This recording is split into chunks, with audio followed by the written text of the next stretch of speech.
A new Tampa Bay Business Journal hits newsstands today, and as always, editor Alexis Milner is here to talk about some of the week's big stories. Good morning and happy Friday Nice to see you. Always good to see you.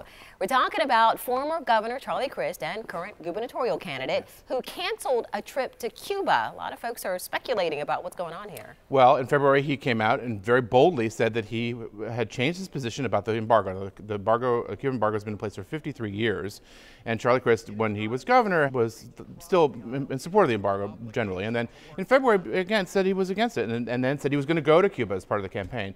And behind the scenes, my story this week in the Business Journal talks about sort of the planning process that began in January. And a group of supporters had planned to fly with a big delegation to Cuba, but then in late June, he canceled that. You know, the trip itself was a spark. I mean, this is a very lightning rod issue, but he has upset a bunch of supporters who really thought this was going to be a bold and historic trip, a former Florida governor going to Cuba talking about re-engagement. Now, Charlie Crist said in his application that he didn't want to support the Cuban government. He wants to see better press freedoms, but still going on a cultural exchange meant a lot to this process of, again, considering possibly opening up the situation. So it's a tough discussion. You want somebody like that to stand by their convictions and go for it, but he backed out, and it doesn't help the reputation for flip-flopping on issues. We'll have to watch to see exactly how this impacts his campaign. Well, that's what we're doing, yeah. All right.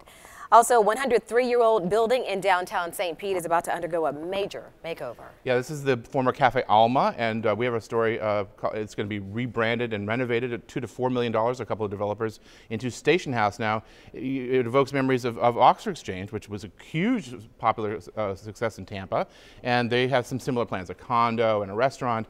And, you know, I think these places that have these multi-use and a place to go and hang out and sort of congregate, especially for businesses, could be a really successful venture. Very exciting. We had like almost 1,000 Facebook shares on our site. A really popular story.